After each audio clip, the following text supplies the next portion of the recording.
हरे कृष्ण। आगे बहुत सुंदर वर्णन है भारतवर्ष में भगवान कूर्म की स्थिति का वर्णन। कौशिक ने कहा, भगवान आप आपने मुझसे भारतवर्ष का भली भांति वर्णन किया तथा वहाँ की नदियाँ, पर्वत और जनपद की भी बतलाया। इसके पहले आपने यह कहा था कि भारतवर्ष में भगवान श्रीहरि कूर्म से निवास करते हैं, कूर्म रूप से निवास करते हैं। उनकी स्थिति कहाँ और किस प्रकार है, यह सब सुनने की मेरी इच्छा हो रही है। कूर्म रूपी भगवान जनार्दन किस रूप में स्थित है, उनसे मनुष्य के शुभ अशुभ की सूचना कैसे मिलती है, भगवान कूर्म का मुख कैसा है और उनके चरण कौन है, मेरी सारी बातें बताइए, मुझे ये सारी बातें बताइए। मार्कंडेय जी बोले, ब्राह्मण, कूर्म रूपधारी भगवान श्री हरि 9 भेदों से युक्त इस भारतवर्ष को आक्रांत करके स्थित है। उनका मुख पूर्व दिशा की ओर है। उनके चारों ओर 9 भागों में विभक्त होकर संपूर्ण नक्षत्र और देश स्थित है। उन्हें बतलाता हूँ, सुनो। वेदी, मंद्र, अरिमांडव्य, शाल्य, नीप, शक, उज्जीहन, घोषंख, खस, सारस्वत, मत्स्य, सूरसेन, माथुर, धर्मारण्य, ज्योतिषिक, गौर, ग्रीब, गुडाशमक, उद्वेहक, पांचाल, संकेत, कंक, मारुत, कालकोटि, पाखंड, परिजात्र निवासी, कपिचल, कुरुवाह्य, उदुम्बर तथा जगाहुई, हस्तिनापुर आदि। ये मनुष्य भगवान कूर्म के मध्य भाग कोटि प्रदेश में स्थित है। कृत्तिका, रोहिणी और मार्गशिरा, ये 3 नक्षत्र उक्त स्थान के निवासियों के लिए शुभाशुभ के सूचक होते हैं। वृषध्वज, अंजन, जम्बू, मानवाचल, शूर्पकर्ण, व्याघ्रमुख, खमर्क, कर्बटासन, चंद्रेश्वर, खस, मगध, मैथिल, पौंड्र, बदन, नंतुर, प्राग्ज्योतिष, लोहित, सामुद्र, पुरुषादक, पौर्णोत्कट, भद्रगौर, उदयगिरी, काशी, मेखल, मुष्ठ, ताम्रलिप्त, एक पादप, वर्धमान और कौशल, ये देश कूर्म भगवान के मुख भाग में स्थित है। आद्रा, पुनर्वसु और पुष्प, ये 3 नक्षत्र भी उनके मुख में है। आप कूर्म भगवान के दक्षिण चरणों में जो देश है उनके नाम सुनो। कलिंग अर्थात ओडिशा, बंग अर्थात वेस्ट बंगाल, जठर, कौशल, मुशिक, चेदी, ऊर्ध्वकर्ण, मत्स्य, आंध्र, विंध्यावासी, विदर्भ अर्थात बरार, नारिकेल, धर्मदीप, एलिक, व्याघ्रग्रीव, महाग्रीव, त्रयपुर, समश्रुधारी, कैशिंध, हेमकूट, निशीत, कपटस्थल, दर्शार्ण, हरिक, नग्न, निषाद, कक्कलालक, पर्ण तथा शबर, ये देश भगवान कूर्म के पूर्व दक्षिण शिवा दिशा वाले चरण में स्थित है। आश्लेषा, मघा और पूर्व फाल्गुनी नक्षत्र भी वही है। लंका, कला, जिन, शौलिक, निकट, महेंद्र, मलय और दुर्धर पर्वतों को पास बसे हुए जनपद, करकोटर वन में रहने वाले लोग तथा भृगु, कच्च, शंकोण, संपूर्ण आभिर प्रदेश, बेन्ना नदी के तट पर बसे हुए देश, अवंती, दासपुर, आकारी, महाराष्ट्र, कर्नाटक, गोर नर्द, चित्रकूट, चोल, कोलगिरी, कोंचदीप, जटाघर, कावेरी के तटवर्ती देश, ऋष्यमुख पर्वत पर बसे हुए प्रदेश, नासिक, शंख, शुक्ति आदि तथा वैदुर्ज पर्वत के समीपवर्ती देश, बारीचर, कोल, चर्मपट्ट, गायबाह्य,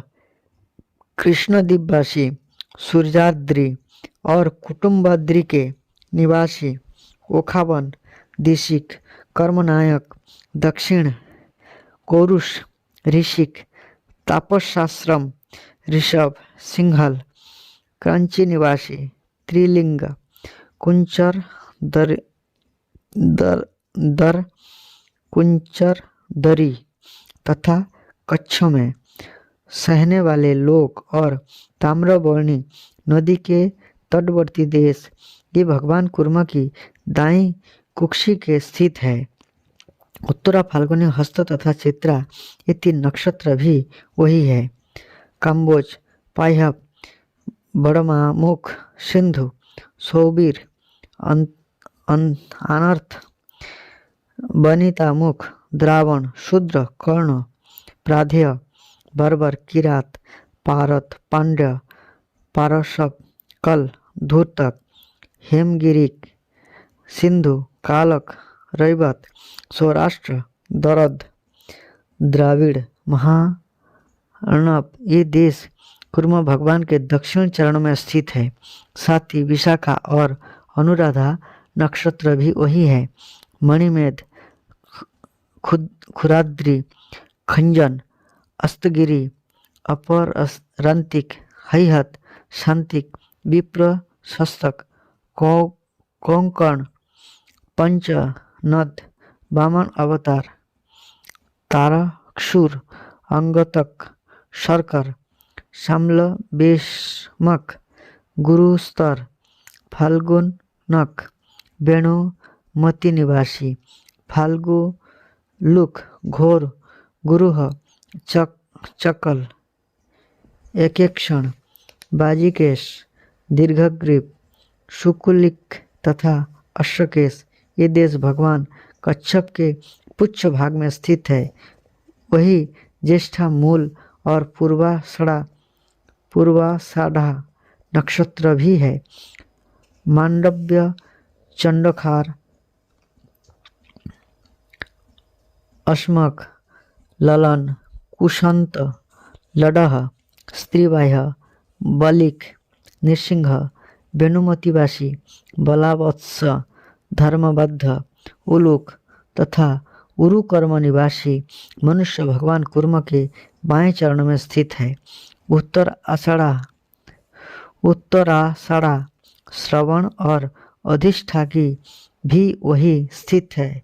कैलाश, हिमबान, धनुष्मान, वसुमान, क्रौंच, कुरुबक, क्षुद्रवीण, रसालय, भोगप्रस्थ, जामुन, अंतदीप, त्रिगर्त, अग्निज, आर्दन, अश्वमुख, चिबिड़, केशधारी, दासेरक, बाटधान, शवधान, पुष्कल, अधम, कैरात, तक्षशिलाश्रय, अम्बाल, मालव, भद्र, मद्र, वेणुक, बदंतिक, पिंगल, मानकलह, हुण, कोहलक, मांडव्य, भूति जुबक, शतक, हेमतारक, जशोमत्स, मत्य, गंधार, सर, सागर राशि, जोधेय,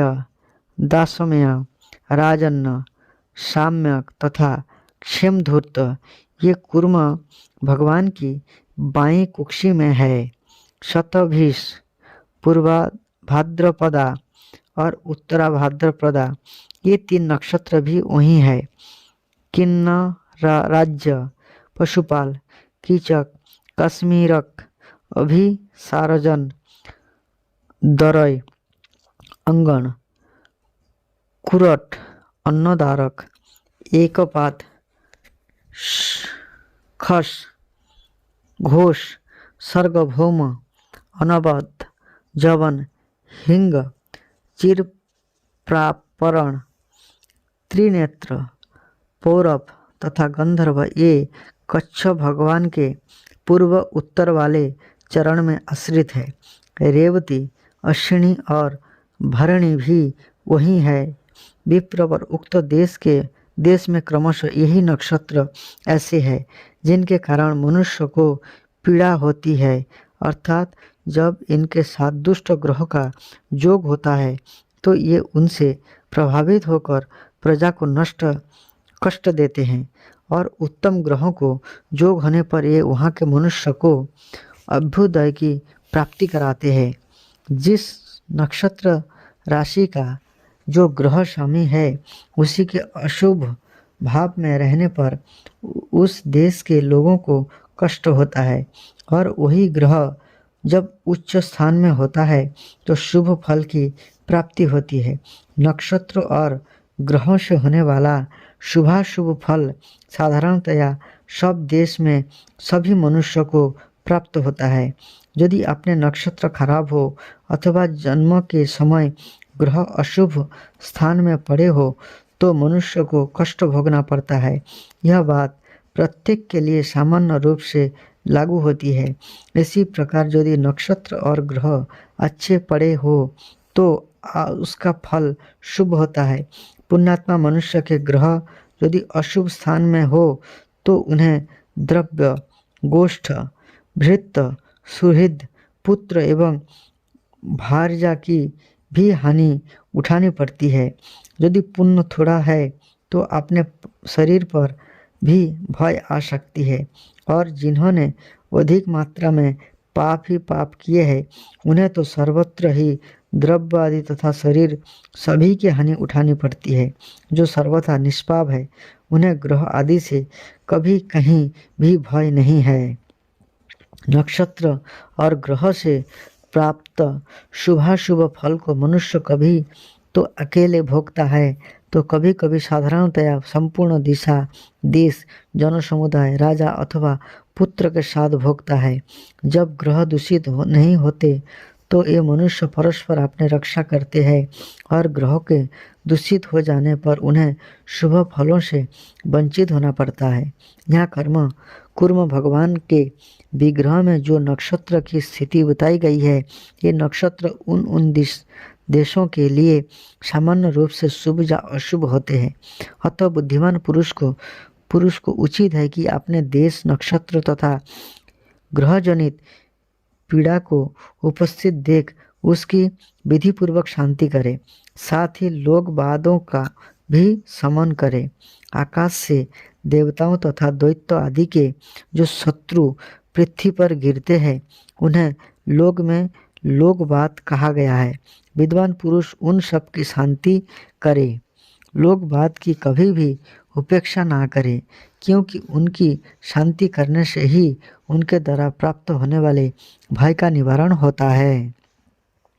लोकवादों और ग्रहों अनुकूल होने पर शुभ फल का उदय एवं पाप का नाश होता है, तथा प्रतिकूल होने पर यह बुद्धि एवं धन आदि का भी नाश कर डालता है। अतः उनकी शांति के लिए द्रोह का त्याग तथा उपवास करे। देवस्थान तथा देव वृक्षों को प्रणाम करना भी उत्तम माना गया है। जप, होम, दान और स्नान करे तथा क्रोध को त्याग दे।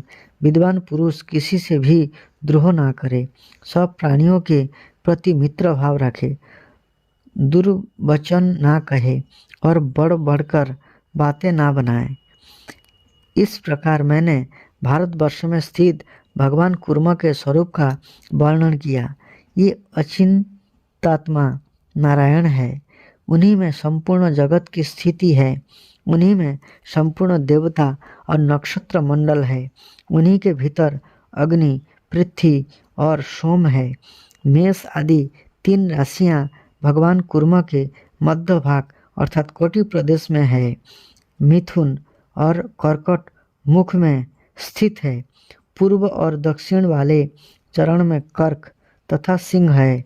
सिंह, कन्या और तुला, ये 3 राशियां उनकी कुक्षी में है। तुला और वृश्चिक दक्षिण पश्चिम वाले चरण में है। पृष्ठभाग में वृश्चिक और धन स्थिर है। वायव्य कोण वाले चरण में धन, मकर और कुंभ है। उत्तर कुक्षी में कुंभ और मीन की स्थित है तथा ईशान कोण वाले चरण में मीन और मेष राशि है। ब्राह्मण भगवान कूर्म के श्री विग्रह में संपूर्ण देश स्थित है। उन देश में नक्षत्र है, नक्षत्र में राशियां हैं और राशियों में ग्रह की स्थिति है। अतः ग्रह नक्षत्र में पीड़ा होने पर देश में भी पीड़ा होती है, ऐसा जानना चाहिए और इसकी शांति के लिए विधिवत स्नान करके दान होम आदि का अनुष्ठान करना चाहिए। इस प्रकार से भगवान कूर्म का वर्णन हुआ और अलग अलग राशि कहाँ पर स्थित है, नक्षत्र कहाँ पर स्थित है, इसका भी वर्णन हुआ। आगे भद्रश्च आदि वर्षों का संक्षिप्त वर्णन। मार्कंडेय जी कहते हैं, हयग्रीव भगवान का निवास स्थान वगैरह भी बताएंगे इसमें। मार्कंडेय जी कहते हैं, मुने, इस प्रकार मैंने भारतवर्ष का यथावत वर्णन किया। इस देश में ही सत्ययुग, त्रेता, द्वापर और कलियुग, इन 4 युगों तथा 4 वर्णों का व्यवस्था है। आप शैलराज देवकूट के पूर्व जो भद्रासवर्ष है उसका वर्णन सुनो। यहाँ श्वेतपर्ण, नील, पर्वतश्रेष्ठ, शैवाल, कोरंज तथा पर्णशालाग्र, ये 5 कुल पर्वत है। इनसे उत्पन्न हुए और भी बहुत तेरे छोटे छोटे पर्वत है। उनसे लगे हुए अनेक प्रकार के हजारों जनपद है, जिनके नाम कुमुद, संकाश, शुद्ध सानु और सुमंगल आदि है। सीता, शंखवती, भद्रा तथा चक्रवर्ता आदि वहाँ की नदियाँ हैं, जिनके पाट बहुत विस्तृत है। उनका जल बहुत ठंडा होता है। भद्रास वर्ष के सभी मनुष्य शंख तथा शुद्ध सुवर्ण के समान कांतिमान होते हैं। इन्हें दिव्य पुरुषों का संग प्राप्त होता है। ये बड़े पुण्यात्मा होते हैं। उनमें उत्तम मध्यम का भेद नहीं होता, सब समान ही देखे जाते हैं। ये स्वभावतः सहनशीलता आदि 8 गुणों से युक्त होते हैं।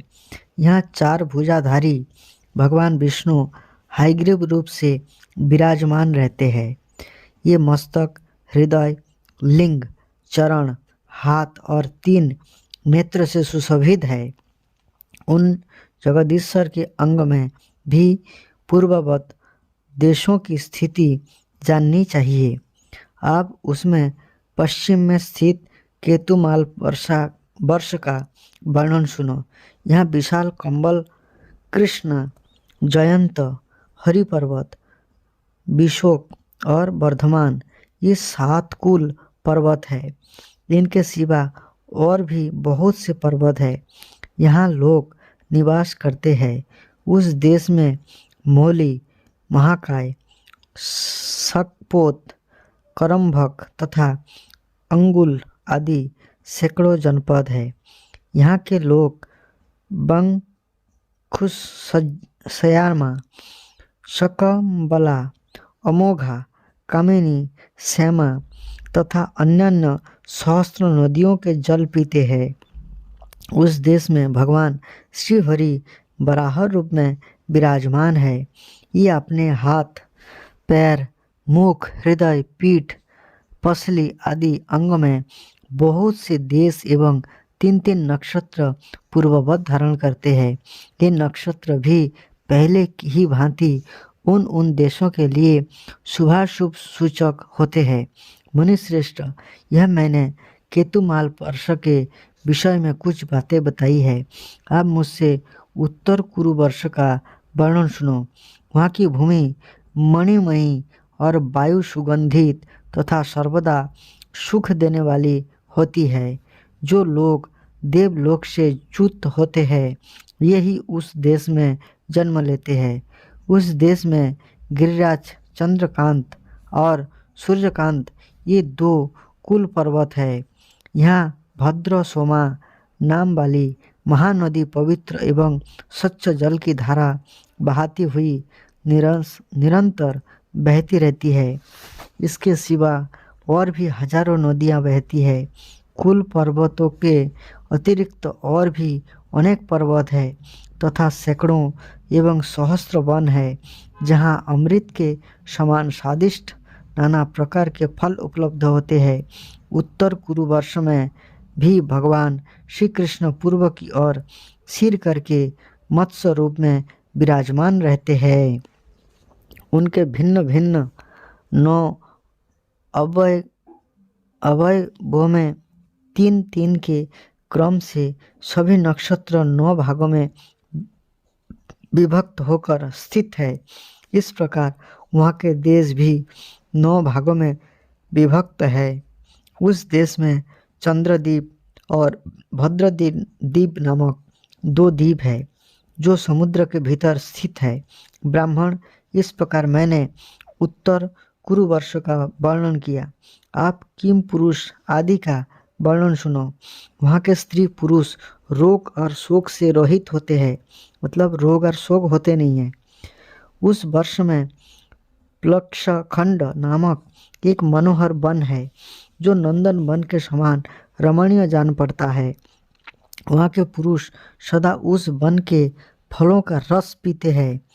इससे उनकी जवानी सदा स्थिर रहती है और वहाँ की स्त्रियों के शरीर से कमल की सुगंध आती है। किम पुरुष पर्वत के बाद आप हरिवर्ष का परिचय दिया जाता है। वहाँ के मनुष्य चांदी के समान गौर वर्ण के होते हैं। देवलोक से च्युत होने के कारण उन सब का स्वरूप देवताओं के ही समान होता है। हरिवर्ष के सभी मनुष्य उत्तम इक्षु रस का पान करते हैं। वहाँ किसी को वृद्धावस्था का कष्ट नहीं भोगना पड़ता।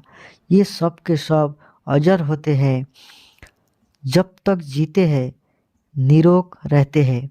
आप जम्बूद्वीप के बीच में स्थित इलावृत वर्ष का वर्णन सुनो। इसे मेरु वर्ष भी कहा गया है। यहाँ सूर्य नहीं तापता और मनुष्य को वृद्धावस्था नहीं सताती। चंद्रमा, सूर्य, नक्षत्र और ग्रहों की किरणों यहाँ प्रकाश में नहीं आती, क्योंकि स्वयं मेरु पर्वत की प्रभा उन सब की अपेक्षा बढ़कर होती है।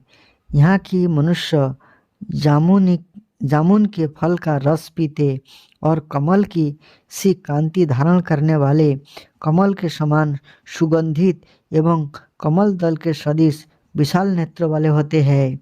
इलावृत वर्ष के मध्य में मेरु पर्वत की स्थिति है। यह शराब अर्थात पूर्वे के समान नीचे पतला और ऊपर चौड़ा होता गया है। इस वर्ष में महागिरी मेरु ही एक पर्वत है और उसी से इलावृत वर्ष की प्रसिद्धि हुई है। इसके बाद रम्यक वर्ष का वर्णन करता हूँ, सुनो।